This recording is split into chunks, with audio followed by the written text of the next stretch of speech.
Well, yeah, I just like the atmosphere, of working, just being, part of the downtown deal. He's just such a joy to work with. He came to us initially because he had heard about the street ambassador opportunity on the street from the other ambassadors. He's easily one of my hardest workers. Every time I would go out and check on the guys, or the supervisor would go out and check on them, you would never not see Michael working. So his work ethic is unmatched, like any other veteran that I've seen. So he's just incredible. But I did have trouble, I could hear things, like a mile away or whatever, but I'm not quite sure what I hear. Or when people talk, there's certain words, I can hear them say the whole thing, but I might miss a word or two. He is a National Guard veteran, and he was never called up, so he does not qualify for VA benefits.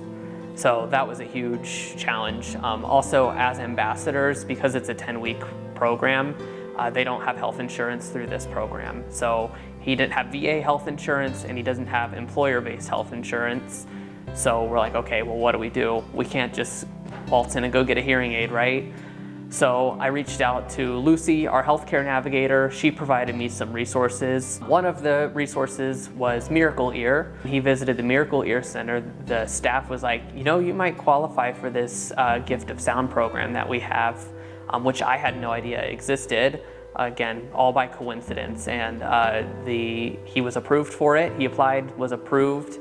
And then about a month later, they provided him with a free hearing aid, no cost to him. Oh, I was prepared to pay and say, oh, well, there's another bill I'm going to have to be responsible for each month. And then I found it was free, so, that's pretty good, yeah. The first day I met him, you could tell that this was a huge barrier for him. I would have to repeat myself about 3 or 4 times for a message to get across, simply because he couldn't hear me.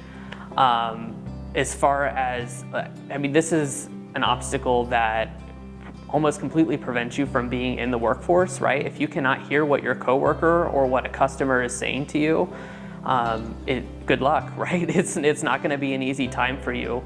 So this has quite literally opened so many doors for him. Had he not come to us, I don't think he would have ever gotten a hearing aid, to be completely honest. So that's pretty rewarding.